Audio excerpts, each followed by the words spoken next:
Good morning, ladies and gentlemen, StratGamer here, bringing a new Anno 1800 episode, and this is back in our Scholar Run series where we're trying to get as many scholars as possible. And we are now today in Enbesa. If you remember in the past, we discussed how Enbesa is sort of the limiting factor for the number of scholars that you can get. And I'm quite proud to say that I've sort of done Enbesa. I wouldn't say 100%, we're gonna go into details why, but pretty close to that. And I'm pretty confident I can go to actually 3 million scholars or even more. Before we dive into fun facts, if you're looking for Hugo, the anarchist, wondering where he's hiding, well, I found him. He settled shop after I destroyed him into a small farm here in Enbesa. And then the second element that you may be wondering about is, why do I have those Sanga cows here? Because in my previous episode I talked about using lobster for stew, and there's no need to have Sanga cows for anything else, for scholars. So let's dive into that. Okay, so a couple of things. So the first element is all of the islands are done in a sense. So you can see this is island 1, 2, number 3, number 4, number 5, 6 is here, 7, 8, I think this is 9, yes. Tambourine is quite different from some of the beautiful islands that you can see from people in mine. Obviously, you're right, it's just min-maxing, so as many fields as you can, and then production buildings on the side. Then number 10, 11, 12, the Lion King is waiting for us there, and 13, the last one. So they are all covered, as you can see, using really all of the space. There's no space left anywhere except there. This is sort of the only space left here and there. All the other islands are fully covered. So where you don't see my color, right, the sort of pink, it's because it is mountains like this one here. Otherwise, everything is covered. So that's why I say this is basically done. Now, let's look into why it is actually not fully done. And to do that, we'll do Control Q to get to our production tab. Then I want to select only the Enbesa Islands so that we don't get too many other productions. I think I got them all now. Okay, so now I got them all. So let's take a quick look. Using quite a bit of oil, but that's normal because you want to get obviously tractors everywhere. Producing tallows and gold through my lobster farms. We'll discuss that quickly. Now, this is the important one. Stew, 650. Now, 650, that's basically 3.2 million scholars. If you're using all of the newspaper to reduce consumption, if you're using the right zoo and museum sets on your scholar islands, so that's 3.2 million, so that's huge. The linen, as you can see, 1,000, production of 1,000 and fully sort of supplied, right? I need 1,030, I'm producing 1,049, so totally good here. And this one goes into our suits, right? There's two ways of producing suits. One is through this linen, the other is as a byproduct of the boots. So now what this means is that here I can produce 1,000 suits. Now I'm also producing, let's say 100 to 200 suits with my byproduct of the boots. and which means 1,200, which is around 2.8, 2.9 million scholars. So that is less than the stew, but I'll show you why this will change. Now, producing a bit of Sanga cows. Why?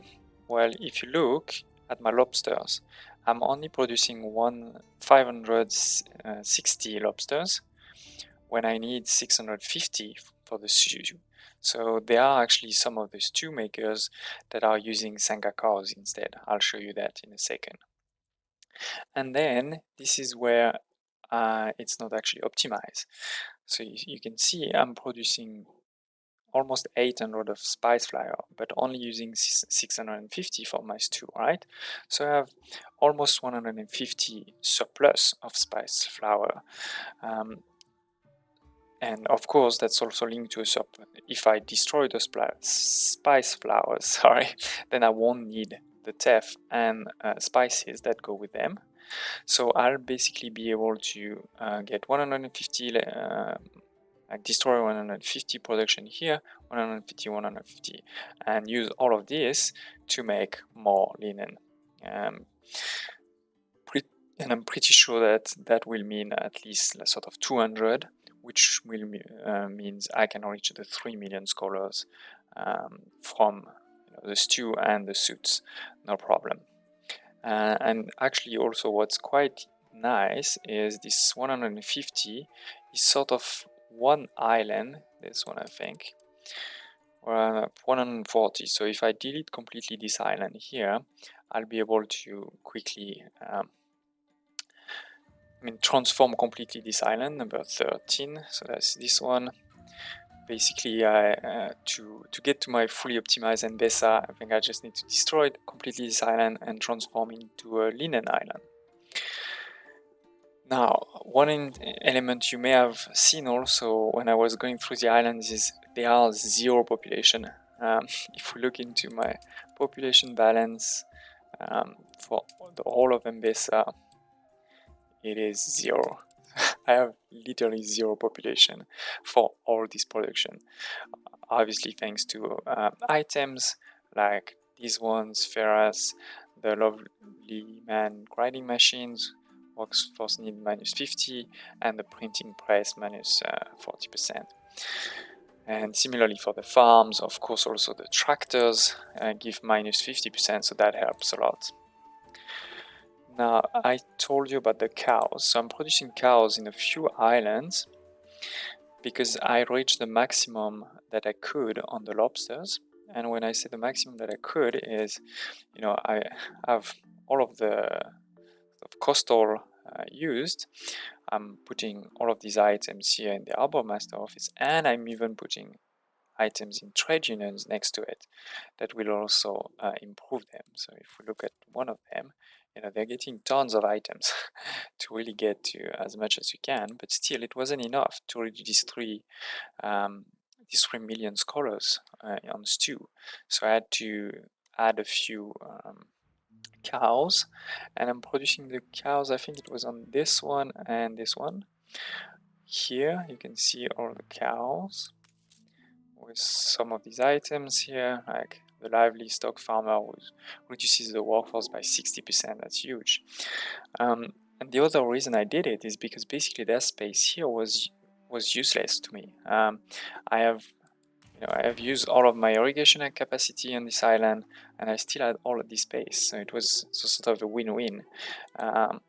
And similarly here, if you look, I had used all of the capacity and still had space, so it was really sort of all I could do to create those sangakas. Those sangakas are not irrigated, so if you look here, their modules on fertile soil says 0 out of 5. They still do produce, right? They produce a lot less than if they were irrigated, but that's still something, and that's actually enough for what I need. And then I send them both here, where I do have this item, which affect the white kitchen, right, for your stew, and instead of lobster, the building produces sanga cows.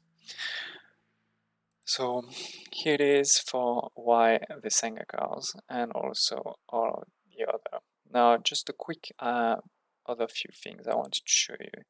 So I've really done the islands to need as less boats as possible, because boats require influence, and influence means I need to use investors instead of scholars. So what that means is that all of these islands, try to produce exactly what I need without moving it from other islands. So for example, if you look here, this is one of my linen island. I'm producing really exactly what I need and then turning it into a linen. Similarly, I can show you another one. I won't show you them all, but you get the gist. Just a bit more, and it's because I have the space, right? And again, on all these islands, always producing the lobsters, because that's sort of actually the limiting factor of Enbesa, in my opinion. And similarly for the Stew Island, right? And Stew Island it's a lot more difficult, and I had especially those two islands. I have a ship going from those two islands because I had a big deficit, but many of the other ones, you can see I need 74, I'm producing 79, 78, so very close. And then usually where it gets a lot trickier is on the spice and lobster, because you don't really, you can't sort of decide how much lobster you can put. So I put as many as I can, and then use all of the linen island to send them to those two islands, which means I really don't have that many boats. If we look a bit quickly at my trade routes for Enbesa, so I have here lobsters. So I have the spice flowers, very few moving around. Cows, as I said, that are sent from there and there. And on the other side, for the cows, you need just a bit of teff for the silos to feed them. So it's really a very small quantity that is sent to those two islands from this one that had a very small surplus. And then, as I was saying just above, I had a big surplus on this one, but a big negative on this one for teff. And instead of just re-optimizing completely those two, I sent it because it was, funnily enough, the same number. And yeah, as I said, the lobster, then making sure that these lobster from these islands on linen are sent to all the other ones for the gaps. And then sending all of the resources that are produced, so linen and stew, to that one island here, because it is in the corner, and then it's really a short way to send to the Cape or to the Old World. So that's sort of my hub here. I haven't put yet all of the ships, so in the future you'll definitely see more. But anyway, so don't hesitate to ask me any questions on my Enbesa setup. I'm happy to answer in the comments or to do another deep dive video on a specific topic. I do have other previous videos on sort of what are the items I use for linen, what are the items I use for others, so that's why I didn't want to redo all of the details, but don't hesitate to ask me. So now that we've done all of Enbesa, except as I said, this one island here that needs to turn into linen, I needed to do two things. One is I got into negative influence, so I had to go into the old world and do a new investor island, which we'll see in the next episode, because as you can see now I'm already back into positive. And then the second element is for all these investors, I wanted to optimize the productions, and in particular the new world production, which is three things, right? The coffee, the chocolate, the cigars. And also in the new world, I wanted to finalize the other side of the suit production, which is the cotton. So that's also one of the future episodes we'll look into. Thank you for watching.